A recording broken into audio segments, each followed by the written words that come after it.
So our first guest on today's show, our Big Blend Radio Champagne Sunday show, is photographer, activist, writer, and producer Adrien Finkel. And she's joining us to talk about her awesome project and beautiful book. It's called My Naked Truth. And you can follow it at mynakedtruthproject.com. She's also on Instagram with the project and Facebook. And the book is absolutely beautiful, and it's something that everyone should have. You should have it in your office. You should have it by your bed. You should have it on your coffee table. You should have it at your desk at work. You should have it. So get it. And she's joining us to talk about that, but also to give us a market report, because apparently she's at an outdoor market, and she's going to go buy us some more champagne. Is that right, Adrien? Welcome. That is right. I wish there was some champagne here, but I'm doing it in spirit. Well, we're very good at taking extra sips for our guests, and for everybody, If anybody's champagne-less or bubble-less, we'll take care of that for you. That's our duty Yes. here on the show. But drink for me. Drink for all of us. Where are you? Give us the report. I am in Los Angeles, California, at the Rose Bowl Stadium, where they do a flea market once a month. And it fits up, like, basically the market fills the entire parking lot, and basically it's the length of the stadium. It's insane. And my friend lost her keys, so here I am. I was going to be home, but worst places to be stuck. Hey, at least you're there. See, this is cool. Exactly. This is cool. So, are you going to start writing on people? Yeah, while you're there? I should. I should set up a booth if I'm going to be here all day. I might as well. I know. You should have a My Naked Truth booth, like a traveling booth. Exactly. We'll take you on the tour with us. Yeah. We'll start writing on people. But this is a beautiful project, and where people really bare their souls. I believe it's like they're being really the most honest that they can be. And I think as an adults, we start to lose that naivety, that innocence, that we fear. I don't know. As we get older, we get scared. What happens to us, So when you read your book and look at the photos, and Nancy as an artist is always talking about like the eyes are the window to the soul, and I think that's what you have done. It's like a window into everyone's souls through the book. Yeah, that's what I was kind of hoping to have. To come across. I think right now pictures are so rampant. Everybody's posting on Instagram and Facebook, and we love sharing pictures, but sometimes it's really common that we derive a story that we don't know about a person from a picture, deciding if they're happy or if they have it all figured out, and we tend to get jealous or feel like we are different than everybody else. And this is a book with lots of pictures that tell you that you're just like everybody else. That's true. I love that. But now you've always been a person who collects quotes and sayings, and do you do that with song lyrics too?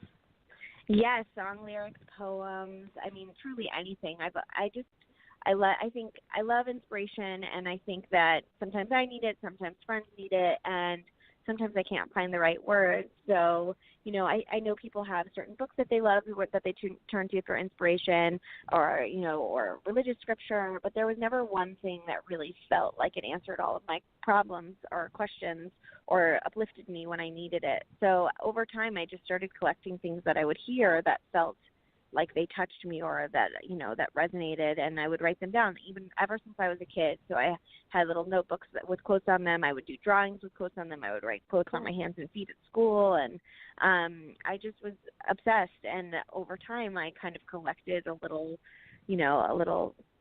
Bible of quotes from songs and poems and lyrics, everything, just to turn to when I needed some help or to give advice along the way as well.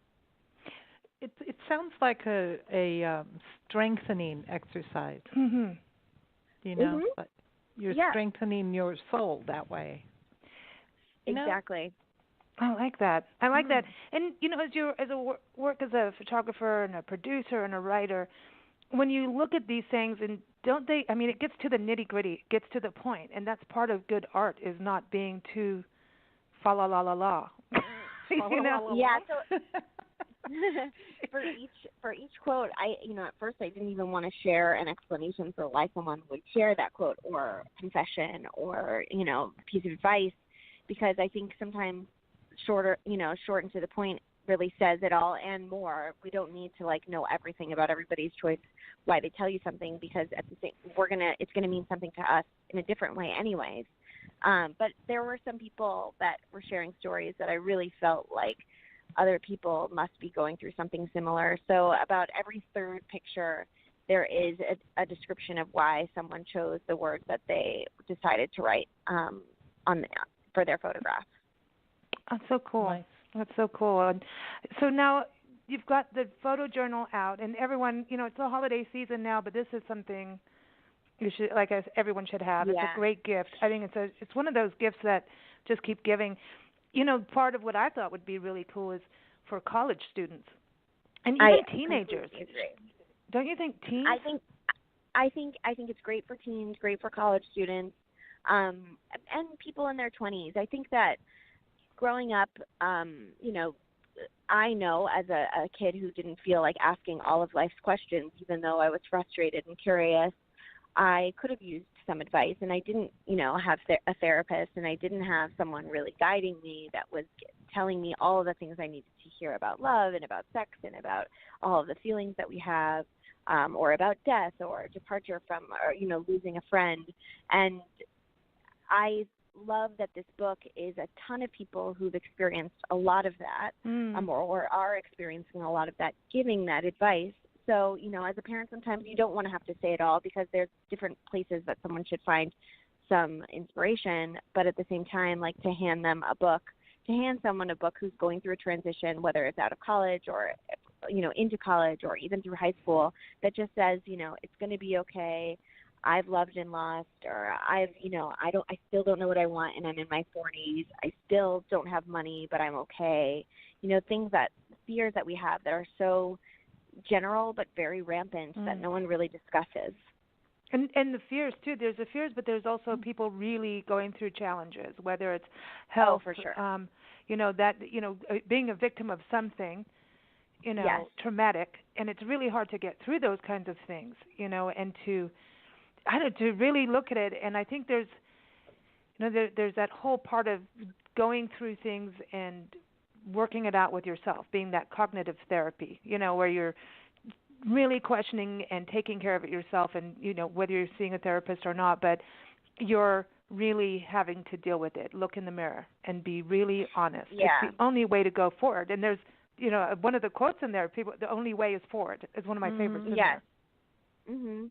And I think that it is so freeing to be able to meet a challenge and accept it, and to know that it's going to be okay, or that time is dark right now, or to sit in darkness, or to sit in pain.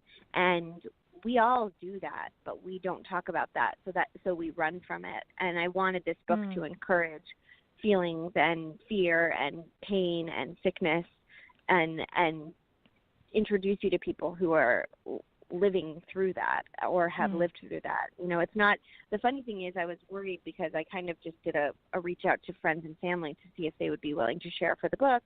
And so it's not the craziest gamut of people. But at the same time, I was even surprised as to how much this group of 150 people have been through. You really don't know until you ask, which is another thing I really talk about whenever I'm discussing this, is that we don't ask a lot of questions, or we tend not to, because questions can be scary. Like a how are you can turn into someone crying, or how is it, how does it feel to be sick? These are questions we don't really ask, but at the same time we want to be asked. And I think that this book encourages asking those questions. And also, we learn a lot about ourselves when we either open up and say something we're going through, or ask someone what they're going through. And both things are very cathartic. And I think the more we converse and the more we open up, the better. But for the majority of people who grew up, especially in America, they are not encouraged to open up about their feelings, or ask the tough questions. So I think this book is helpful in that way. I think you're right. I think that the way we are brought up is to minimize drama, and and so when you can have the flu and somebody will say, well, how are you? You go, fine, and you're not. because you feel right. You don't like, want to say that. You don't want to really get into it because yeah. it would burden someone. But at the same time, you know, that's what friends are there for. And even if for some reason we feel inconvenienced by someone telling us our pain, we have to then take a look at ourselves and ask why and what does that mean. Yeah. And it can be, you know, I think that one of my biggest struggles working on the book was just that it was a lot to take on. It was a lot to ask, a lot of questions that were being asked, and a lot of pain and struggle that was being shared with me only, and it's a lot of weight to carry. But I carried it, and I got through it, and sometimes I just cried at the end of the day just to let out everything that I absorbed. But I'm better for it, and I've learned a lot through it. I think it's true that there's a strengthening in it. You can't keep things bottled up. That becomes a cancer itself, you know. Right. And I think it's not just, you know, about burdening someone. There is this this fear of that you're weak. Mm-hmm. You're weak if you right. cry. You're weak if you know, say, or you're a whiner or a complainer when something's going on. Or you're a downer at a dinner, or you're like, you know, we're so trained to like be pleasant that, you know, in the right space, with the right person, I think it's okay to unpack some things because we have to. Mhm. And then you got to clean your suitcase out, man. Can't keep it all in. See, that's the thing. You only have so much space. Right. So it's like if you want to have sunshine in your life, that means you're going to have to lighten the load. You've got to. Right. You can't, you know, it's like every time something happens, that's another thing on us, you know. That's another experience, which is another thing. It's an act of kindness to lighten someone's load by sitting with them while they're going through something. So it really is, you know, both sides of the spectrum there. I think too, when you verbalize something, that it causes you to think about it more openly. Mm-hmm. You know, because now it's out in the open. You said it, you know, and I think that's halfway to healing whatever the problem is, or solving it. Right. You know, it's like, because now that by saying it, you've acknowledged it. Right. Exactly. Acknowledge, Nancy. You must acknowledge it. Acknowledge it. It is. Acknowledge it. That's just and to also, like, you know, I've been in therapy for 10 years because I just believe in it and think it's nice to have someone that is outside of my world that has some perspective. But, you know, when I was doing the project and people were sharing really painful things with me, I didn't know how to respond. Like, I didn't know what to say. I felt uncomfortable at moments, and you know, I had asked her what I'm supposed to do in moments like that, and I also felt a lot of responsibility. And, you know, the biggest thing she said was to empathize and to say, I'm so sorry that happened to you, or I hear you, oh my gosh, that must have been awful, or even, you know, even repeat back what they said, because people so often don't feel heard, and to listen, even if you have no idea what to say back, is probably even better than thinking of some sort of way to heal somebody, because you're not going to. Yeah, that's I think they just want to be heard. Yeah, I mean, that's when somebody tells you something, I don't think they're always looking for you to solve it for them or answer something. It's like, just hear me. Exactly. When when someone's lost someone, you know, someone's passed away, or they get really terrible news, you know, oh, sorry, you've got cancer. It's a very difficult thing.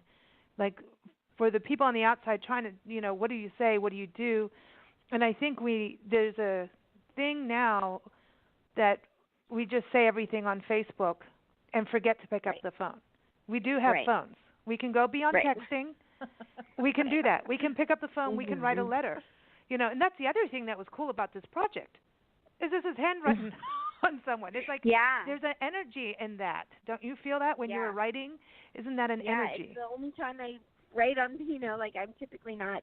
I think also touching someone and transferring, like, you know, transferring touch is really important and special. And then also to write, like, writing is becoming antiquated, but it also means so much. You know, when I was growing up, we didn't have computers, and it was, I have all of these diaries and all of this logged stuff, and now I really don't. I mean, I keep thoughts and ideas in, like, the notes section of my phone, and if my phone dies, did I back it up? Like, you can't really log things in the same way, and so it's really nice to be able to write something down.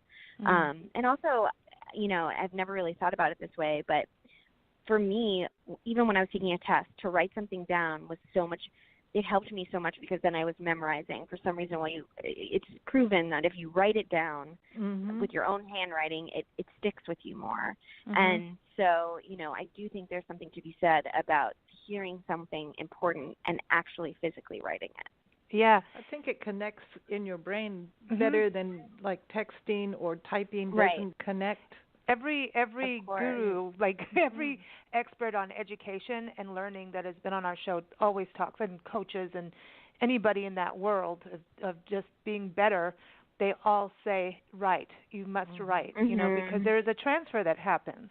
And it's like you're taking ownership of it, right? When you're texting it or just liking it on Facebook, or there isn't an ownership of what that meaning is. And I think that's what's really cool. It's like when you did it, you've got this energy that you're now connected to it.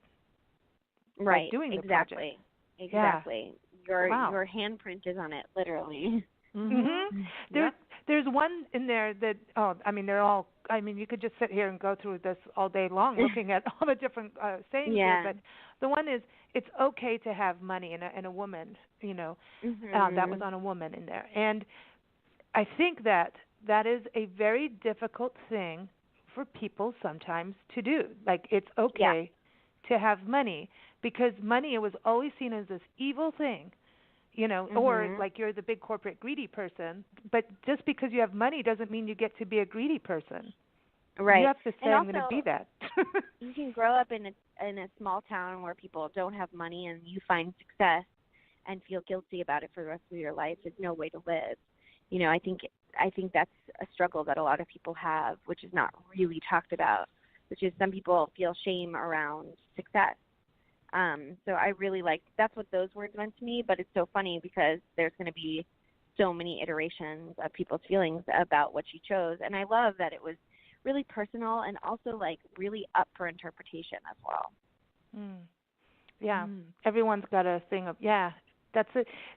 I would love to see this as, I know that, it's a project, you've got a community on Facebook and Instagram through it. I would love to see this like a book club. Yeah. Because normally it's talk about the fiction and the characters and everything, but this would be like a really cool, meaningful discussion, and it would actually be really nice to have a family do it as a project. Like what words popped out to you? What do you resonate with? What did you not understand? I like and be like a tree. Yeah. That's mine today. I like that. I like that. I want to be the tree. Be like a tree. I want to be one with the tree. The one next to that one, I don't have the book in front of me, but the one that's be like they're kind of the right next to her, to the left of her, is a man that said don't get too high with your highs or lows with your lows. And then she said, be like a tree, and for some reason those two connected to me. Balance. The balance. It's the balance part. Yeah. And that's what's also amazing is that they all kind of connected to each other. Like his really bled into hers, and the book really, each person's words seem to also connect to somebody else's, which I didn't expect as well. This is very connected to the 8 Keys of Excellence. It's a character education program. It's a free program for kids and families, and it is created by Bobby DePorter. She's our education expert on the shows, and there's this huge movement to get 50 million kids living these 8 Keys of Excellence. And when I was going through the book, I see the keys like balance is the final key, because that's living your best life, your best life, where everything's incorporated. It's not like compartmentalizing. That's a really big word right now. But you know, blocking everything off. It's when you're living your dreams. You're living everything. But the very first key of excellence is integrity, and to me, that is what your book is. It's a lesson of integrity, because that's being true to yourself and really living it. And authenticity is way harder than people say it is. To actually be you. I think that even as someone who I have a bunch of different careers that career paths that I kind of started exploring, and now I am an author, and I'm also a television producer, which is completely separate. And I sell cakes. I'm also a cake maker, and to be all those things is really hard because people kept asking, like, well, what do you want to do? And it's like, well, I want to do all of that, but I guess I can't tell you that, you know. You have to, and I would find that I was ashamed of certain things or wanted to hide other things that I blogged or that I loved taking pictures or, you know, it's just too much for some people. But at the same time, like, we all have a lot of things that we like, but it's hard to wrap it up in a pretty little bow for everybody. But, like, why do we have to? And I finally have found peace with just, like, all of it. Like, this is me, take it or leave it. Even in, you know, the most recent job that I have, like, in that interview, it was the first time I just said, yeah, I bake cakes, I sell cakes. Yeah, I have a book coming out, but will I do this job great for you? Of course. Like, I'm a passionate person. I work hard at everything that I do, and I can be all the things. Like, I'm not afraid of that. And I think that it's hard to just come out and be like, this is me in every way. That means I can be, you know, I can be needed in many different ways and not just one. I love that. That's why we're the blend. And it's the big blend because people told us not to be the blend. Yeah, you have to specialize. You need to specialize. And I'm like, listen, people, we can drink champagne and then also go and take a really good healthy hike. You know, we can do that balance. And you can, I mean, already in just in the description of your show, it's like, okay, they have a magazine, they have a podcast, they care about parks, they travel. Like, that's a lot. You know, and it's not that's just why we drink champagne. And you drink champagne. You're passionate about boozy brunches. You know. Because you got to enjoy life, man. You got to enjoy life. Exactly. And so now I know that you have a French cooking certification. So is this awesome? Now, would you have liked to have sat down like and have brunch with Julia Childs? I mean, of course. And would I like to be on the Great British Bake Off? Of course. Oh, see, that's it. That's the next thing. That's her next thing. You should do the Amazing Race. For some reason, I have a funny feeling that you would kick butt on the Amazing Race. I don't know why. Wait, but there's physical challenges in that. Yeah, you're stuck in a market. That's what it is. You're lost in the market. Exactly. Well, I can do that. I can shop my way out of it. I want to know about the cakes because this is important when you have champagne because the right cake. So, like, what cake? That's true. What's a good cake that you make? I make like a lemon poppy seed layer cake with cream cheese buttercream and then fresh fruit in the center of it. So that's a very popular cake that I make, and I make like an almond ricotta kind of lemon torte that is pretty popular. Champagne is going like we're hungry. The champagne bubbles want cake. Wow! So do you sell them online? How do people? I want to know about the cake. Nobody told me about this. I have an Instagram handle, and it's I am sweet AF because my initials are AF. That's the Instagram, and then the cake company is called Sweet AF, and you can follow me. And right now, I just kind of take orders from DM, and then I also have iamsweetaf.com, and people can email me there. Right on. I didn't know we were going to have an interview on cake, but I love that. I want a photograph. That's what you get.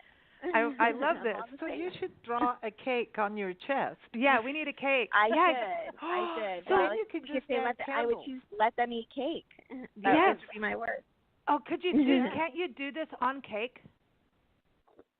Yes, you can, and actually that is something I'm exploring for a possible next book. So we shall see. I love this. You got to keep doing this. Yeah, I'm very hooked on this. So we want to play champagne toast with you because we were scared that you might get lost and go down the cake aisle and not be staying on the show, but you're doing good here in the market. I love this outdoor market report. Yeah. But champagne toast, this is a family tradition.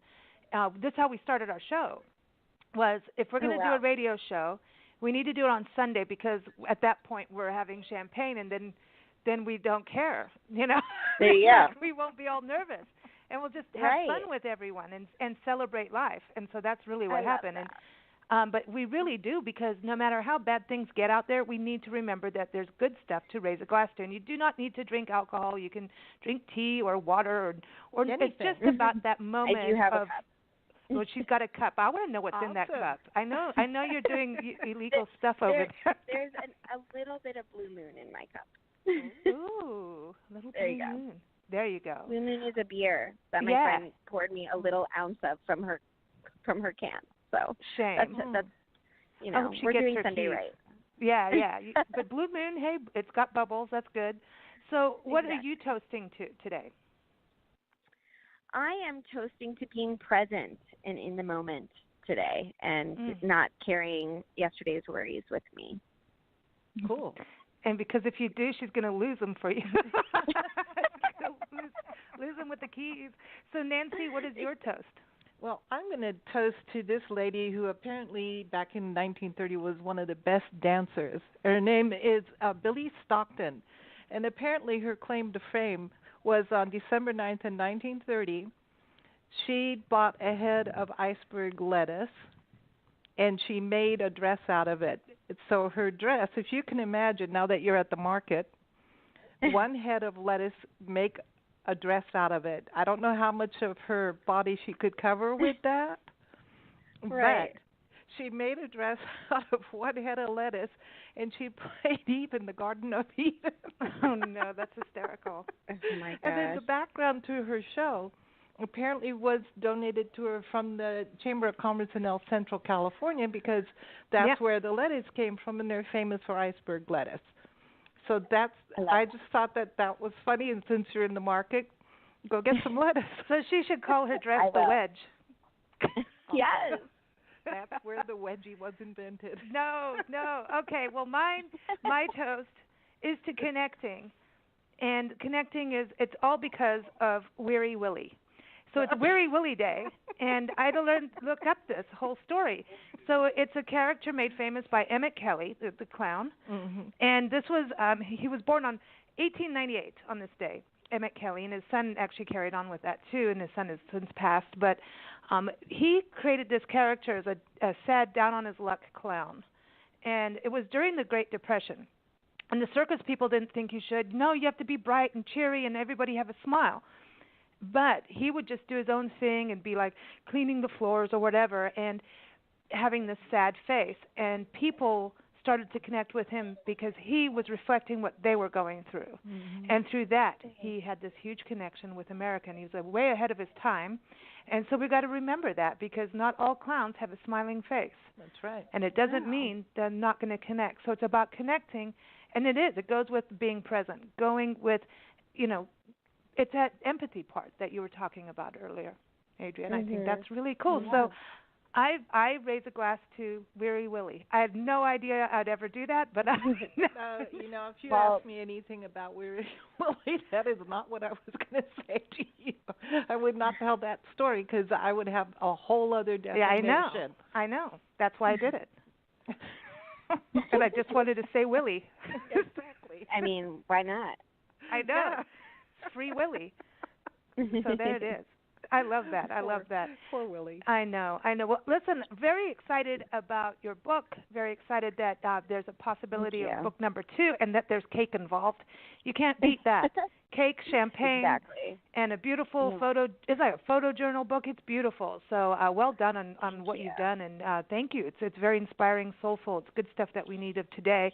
Everyone, again, mynakedtruthproject.com is the website to go to. Of course, you can get it in all places that books are sold, but go to the website, mynakedtruthproject.com, and give a shout-out for your cake as well, the website.